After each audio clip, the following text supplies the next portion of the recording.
Predsednica Pirc Musar. Moj prvi obisk v funkciji predsednice je poklon Evropi, poklon naši sosedi, evropskemu sodelovanju. Predsednica Republike Slovenije Nataša Pirc Musar se je danes, 1. januarja 2023, opoldan udeležila slovesnosti ob vstopu Republike Hrvaške v šengensko območje in v območje evra. Ob tej priložnosti se je prvič srečala s predsednico Evropske komisije Ursulo von der Leyen. Mejni prehod Obrežje, Bregana, 1.1.2023. Sporočila za javnost. Predsednica Republike Slovenije Nataša Pirc Musar se je danes na mejnem prehodu Obrežje skupaj s predsednico Evropske komisije Ursulo von der Leyen in predsednikom vlade Republike Hrvaške Andrejem Plenkovićem udeležila slovesnosti ob hrvaškem vstopu v šengensko in evrsko območje. Moj prvi obisk v funkciji predsednice republike je poklon Evropi, naši sosedi, evropskemu povezovanju in sodelovanju, je dejala predsednica in dodala, da je integracija edina možna pot tudi za države Zahodnega Balkana. Današnji dogodek je močno sporočilo nadaljevanju procesa povezovanja, je dejala predsednica Pirc Musar in izpostavila, da bo kot predsednica spodbujala države Zahodnega Balkana, da se čim prej pridružijo evropskim integracijam. Predsednica Nataša Pirc Musar je spomnila, da sodi v generacijo državljank in državljanov Slovenije, ki je zrasla brez meja med državama.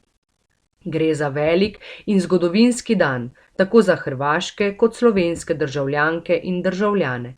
Hrvaška je priljubljena destinacija za številne prebivalke in prebivalce Slovenije, za nekatere pa je tudi kraj dela in bivanja, je še poudarila. Enako smo veseli ob prevzemu evra, ki bo olajšal poslovanje številnim slovenskim podjetjem na Hrvaškem, je ob hrvaškem prevzemu evra izpostavila predsednica.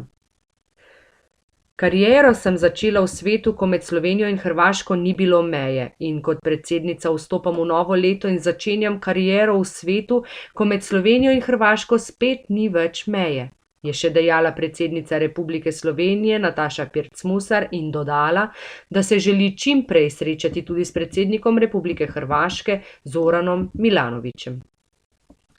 Predsednica se je ozrla na preteklost in spomnila na Primoža Trubarja, voditelja protestantizma v Sloveniji, ki velja za očeta slovenske knjige in slovenske pismenosti. Trubar je skrbel tudi za izdajanje knjig v hrvaščini, ki so bile vse natisnjene v Nemčiji. Trubarja je k preseganju geografskih in jezikovnih meja vodila ideja reformacije. Danes nas k takemu preseganju tudi vodi ideja združene Evrope kot naše širše domovine. Naša skupna zgodovina nas lahko razdvaja ali združuje. Kaj od tega bomo izbrali, je na nas. Naj nas izkušnje preteklosti združujejo za prihodnost, je še dodala predsednica. Predsednica se je skupaj z zunanjo ministrico Tanjo Fajon ločeno sestala tudi s predsednico Evropske komisije Ursulo von der Leyen, pogovarjali sta se o globalnih izzivih in vojni v Ukrajini in njenih posledicah. Predsednici Slovenije in Evropske komisije sta govorili o pomenu vladavine prava v Evropi in svetu in spoštovanju mednarodnih norm in principov. Stališča sta izmenjali o vlogi EU pri določanju norm in standardov tudi pri sodobnih izzivih, kot so omejevanje sovražnega govora in dezinformacij na spletu. Predsednico republike je na slovesnosti spremljala ministrica za zunanje zadeve Republike Slovenije Tanja Fajon.